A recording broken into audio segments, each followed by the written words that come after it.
everybody, welcome back to my channel. Thank you for tuning in once again for another one of COVantine home garden episodes. For this episode today, we're heading out to go to a training. We're going to find out how to do our own organic fertilizer, so then we won't need to go buy it. You could just make it your own self, no artificial ingredients. Let's check it out. Neem. Neem can be found Duncan from my gas station. There's a big tree of neem. Also Castle Comfort around Courts area there. There's a picture of neem. All them plants are very good and vital in terms of pests and disease, fighting bacteria. Actually, for some of us who may purchasing insecticide, you may have heard of neem oil and neem eggs and so on. All that is produced from the neem plant or the neem seed. Okay? They're running tests. Yeah, they have insecticide properties. All you can do for the running tests. Huh? Well, it's a kind of pesticide. So if we put it in our thing, when it breaks down, that in itself can have the remedy to fight some pests and diseases and so on. In terms of the scent, yes, that's right. Oh, the neem. Yeah, that's a kind of funny smell. That's not bad, okay? So also there are other plant parts which can be also used in tea manure. If you want, you can do it separately. We have what we call common name, zooty. All of us know zooty, the stinging nettle. Okay, it's very good as a pesticide and so on. Again, because of the itchiness and so on. So if you spray it onto your plants, some of our soft tissue pests, for example, the worms that just go on the cabbage and so on, their tissues or their bodies are very soft. So if you use those type of things, once it touch it might irritate it and reduce the presence of those pests and so on. Also, there's a farmer who have been using sweet soap or sour soap leaves and so on. Also in their tea manure, they say it has some insecticide property. So all these are things that can be used. Okay. So I'll say once them things has the ability to fight some pests and diseases, it never hurts to use it in your tea manure. Okay? So as we said, when you're doing tea manure, the two critical aspects of it is the nutrients and or some farmers do consider the pest disease fighting ability combination of it. So once you can get those plants, parts and those things that can be used, we can also use in our tea manure. There are also farmers who tend to also do tea manure using fruits and vegetable remains. You have your fruits in abundance of fruits, you have mangoes and different types of fruits and so on. Some farmers tend to do it separately. More or less fruits that can decompose, not fix skin and them kind of thing, not compost. Like ripe, mango, pawpaw, carambola. Some farmers then tend to use that. Most of them in terms of the fruit, they don't really combine it with manure and so on. They use it separately, but I'm just telling you, these are other things that can be used. In such a case, the level of nutrients in it might not be as great as those like the curry seed or the manure, the neem, other things. Okay? In terms of the whole concept of the tea manure, it's like we all have drunk or have made rose, the tea bags and so on. That's the very same concept. Same idea is like we put in all the components and ingredients into a bag, we place it in a drum and we fill the drum with water and we leave it to settle for some time. Okay? So after a period of time, all the breakdown of the nutrients of those things that we put, it leach out into the water, and that's what we use for our plants. So we call it a tea manure. Basically, that's where the concept of the tea manure came from. Same concept of our tea bag and so on, where we put the tea bag in hot water and it leach out all the nutrients and so on, and use it as our tea. Okay? So basically, that's it. In terms of the amount that you can use, how much time so in terms of how much we can use, again, it all depends. There is no specific amount. Amount in terms of the limit, the maximum. In terms of minimum, we normally use in terms of, we normally advise the family they could give the onion bag. If for a drum, we normally use about one of these onion bags. With different types of ingredients and so on. Okay? Minimum. In terms of a maximum, Again, the more you put, the greater the potency of your tea manure will be. The stronger it will be. Okay? So when you have a tea manure that is very strong, has a high potency, then you have the ability to extend. Because when you're using it, you're not going to use directly from that. You have to dilute it. So, I say we can't use the iron, we don't use the iron drum. No, we don't encourage the iron drum. One, because of the heat build up, and two, it tends to corrode and rust. Okay? So with the metal drum, it can build up heat while it's decomposing. So, and that itself can weaken the breakdown of the heat. And you can use the iron drum and get a hot water, leave the bush. Huh? Break it down faster. No, but with the micronutrients, it can be hot water can destroy the micronutrients. The microbes and so on, because the breakdown has to be done by microbes, you know, small, tiny insects and so on that breaking down, just like what when you have the manure, them things breaking down the manure fine, like the worms and the thing, but in such a case, it's not the worms, you know. So, yeah, it can destroy it, yeah. It's natural. So in terms of using the tea manure production in pesticide, as a pesticide, in terms of zooty, so you can absorb the zooty functions too as well. Cabbage, yeah. Consumption of. In terms of the plant absorbing, consuming it. Wait to scratch you? Yeah. Oh no. No. Well, basically, in terms of the post, we call that pre-harvest interval. In agriculture, that is how soon after you harvest, you apply the pesticide that you can consume, or you can. How soon after you apply a pesticide that you can harvest your crop and so on. Yeah. And so on. Basically, with organic product, the pre-harvest interval is basically 0, or to be on the precaution side, about a day. Okay? So, for example, you can apply your tea manure, you can apply your organic pesticide today and probably harvest the day or the following day, as compared to if you go and buy chemical from another store or from the agri store, you have to wait sometimes 7 days, 14 days, 21 days, depending on the type of chemical before you harvest. You know, and you know the effect of it. Okay? Yeah, so, yeah, what we're saying, yeah, as we said, there is no limit in terms of the amount, the maximum you can put. As we say, the more you put, the greater the potency of your tea manure will be. But we advise that for a minimum, we use at least 1 bag of combined product into our tea manure. Okay, 1 bag per, normally that's a 45-gallon drum. So a 45-gallon drum. Okay, so what we're going to do, we won't be putting it as is. We have to shred it, you know, shred it and so on. So we know with leaves and things, them things are light. So if you just put it in the bag and put it in the drum, what happens? It can float. So what we normally recommend, we put some boulders or some stones in the bag to keep it down, along with our stuff. Okay? So you can get on the practical aspect of it. So seeing that we have, so as I said, we have the manure. I'm also told that we have the fish guts. Where is the fish guts?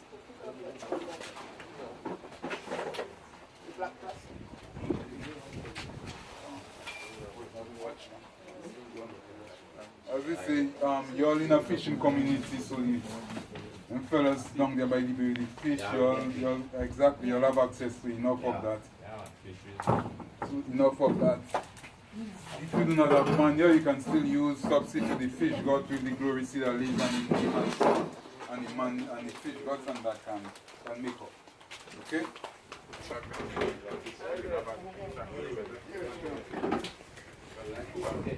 Yeah, we can use two bags. Yeah, we have enough.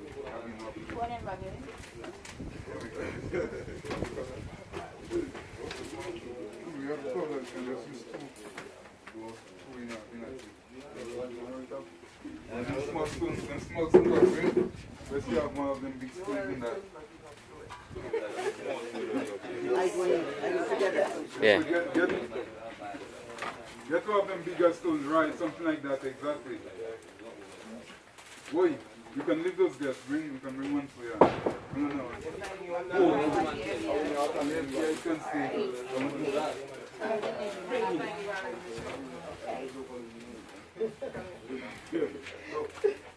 Yeah,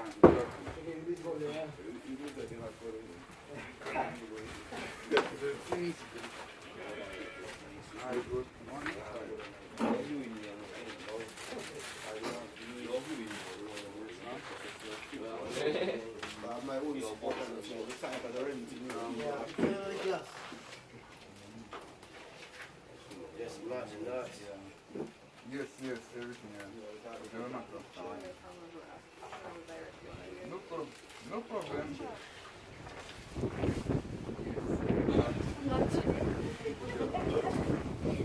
Back up, man. Hey. No, you watching this in there. You put the drum where you need it in the shade area. But if you want to carry the barrel under the So we putting in Glory cedar, neem, moringa, soursop, fish guts, goat down, cow down, chicken litter, rabbit dung in the barrel. Ah, good. all the scales and mixing all you. Big fish there.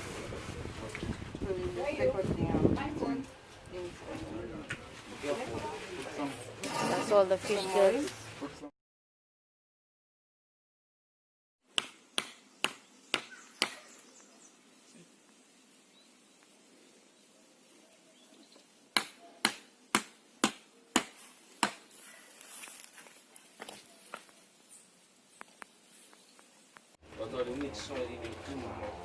That's the thing, yeah.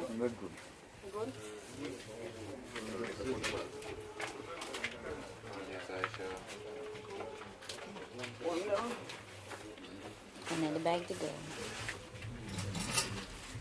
No need us.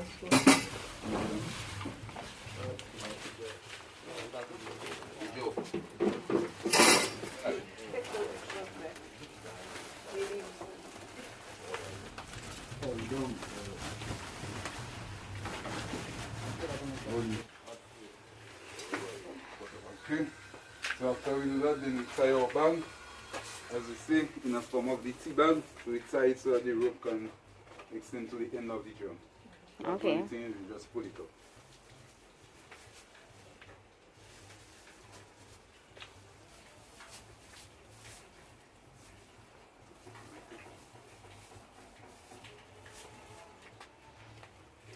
Rope.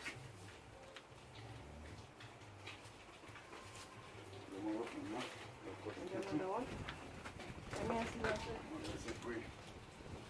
Put that one, so on. Alright? Take it go. Cut it, you can reach it up on the drum.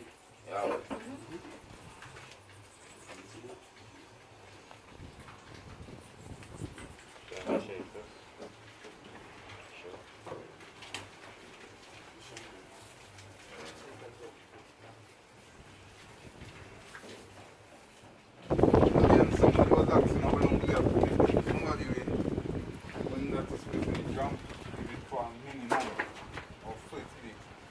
Minimum. You can leave it as extend 30 days based on your usage and so on. Because I know Tim and I have Tim and for over a year. It's just what I do it for my own use. So whenever I need it, I just go in my drum and check my Tim. We're going to wait till it's stronger. Huh? Exactly. Right, so you don't put it. Okay, but at least minimum of. Bring it up. Yes, stuff, man.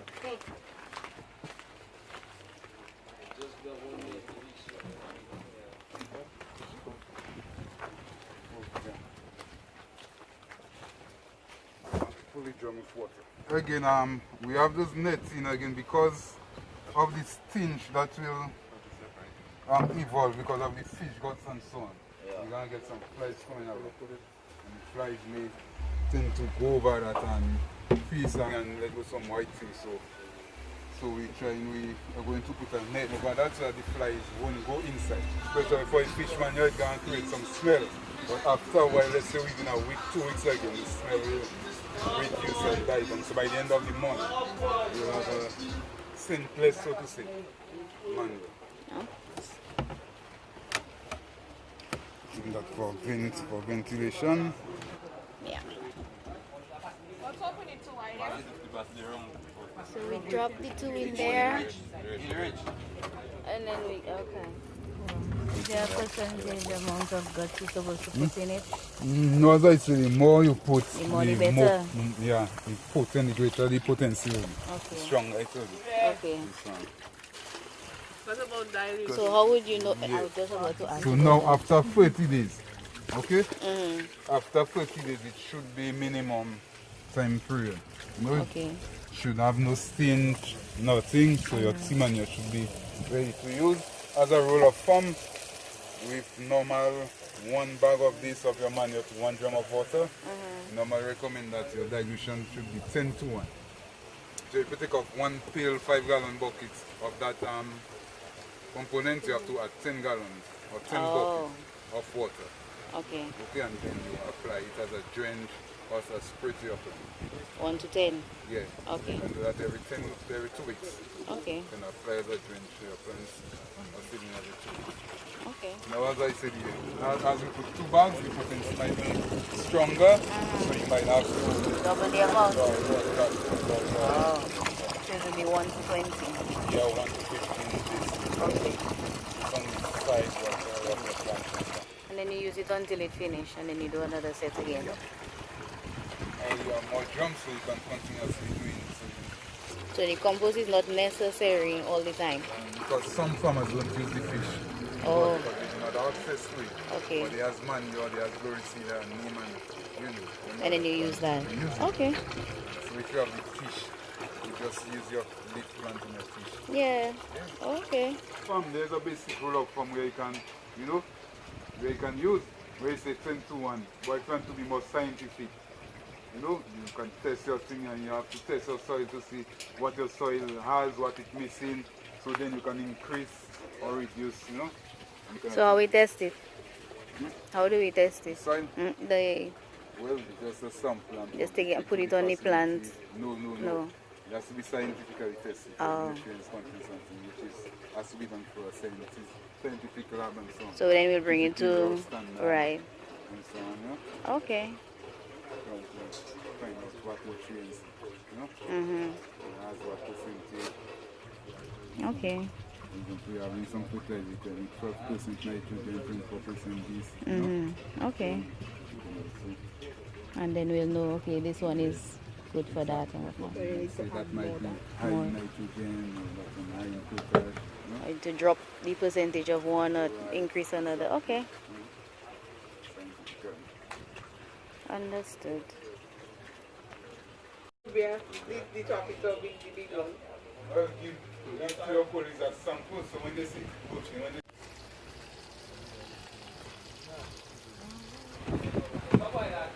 See?